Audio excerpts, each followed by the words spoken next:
So the panel was essentially talking about the fact that how they have never seen a situation like this.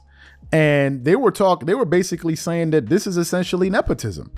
And they were saying that the only reason he's in the position that he's in is because he's LeBron James's son. Because if you look at his actual play in college and his physical attributes, it doesn't warrant a player who decides I want to work out with this team and I don't want to work out with that team. And they had a pretty robust conversation around it.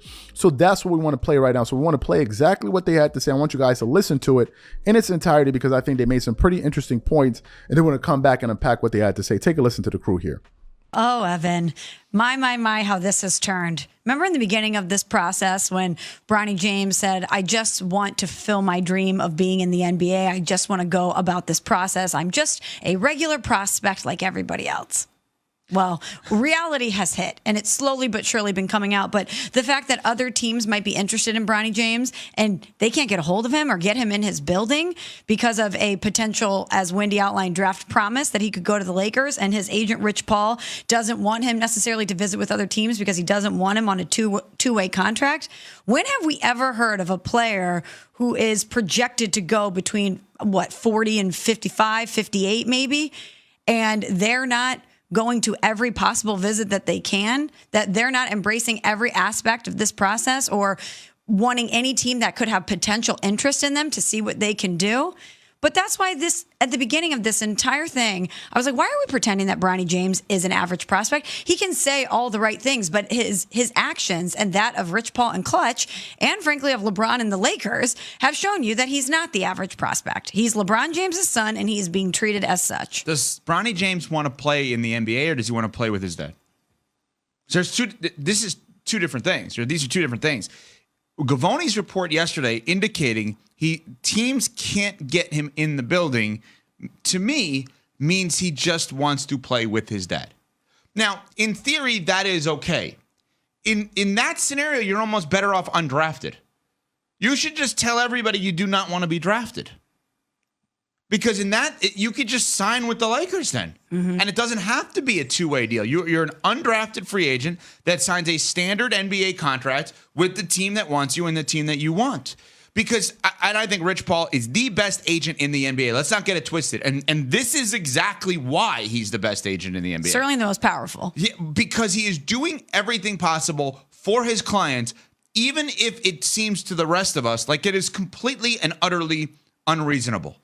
It is ridiculous that a player that averaged 5 points a game in college, now granted, his preparation and his season cut short because of an unfortunate heart condition. I am not blaming Bronny James for the late start, all of that stuff, right? Of course not. But the numbers are the numbers. The numbers are the numbers. Exactly right. Like, this is all about him going to play with his dad. To not take visits with any team that calls you is unbelievable to me. He doesn't want to play in the NBA based on the perception that we are getting right now. He wants to play with the Los Angeles Lakers and his father. Now, that is okay, but there's one other thing that Gavoni said there, Smalls, dealing with the repercussions of what happens if he gets drafted. So wait a minute. So if a young man who, by all accounts, is a wonderful young man, and Bronny James, everybody says great things about him, fulfills a lifelong dream by going to the NBA, there's going to be repercussions by somebody drafting him, averaging 5 points a game or whatever it is at a USC? What are we talking about here? He should ask to not be drafted. So you heard what the panel had to say there. As a matter of fact, before we produced this show, we actually published a poll. We ran a poll on our channel about 2 hours ago. And you can go and vote and leave your comments. But essentially, the question was this to the audience. We said, are you for or against nepotism? Out of the 2,000 people that have voted, and there's going to be more people by the time the show comes out, 26% of the voters said yes, while 74% said no. Let me read some of the comments. One person said, this actually is not an easy poll. I'm 100% for parents helping open doors for their children. Good parents want to do that. The issue is when kids did nothing to earn their opportunity, and they don't put in the effort and are unqualified to fill that role, whatever it may be. Another person said, with great opportunity comes great responsibility. It's the lack of the latter that makes people resent the former.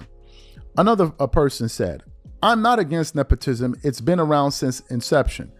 Another person said, nothing wrong with putting your people in place once you get in, as long as they have the know-how. Another person said, for anybody that says they're against it, keep the same energy if you create a successful company or are part of something successful. Do not pass it down to your kids or try to put it in your kids put your kid in the best position to succeed. Let them get out there, let them get it out of the mud.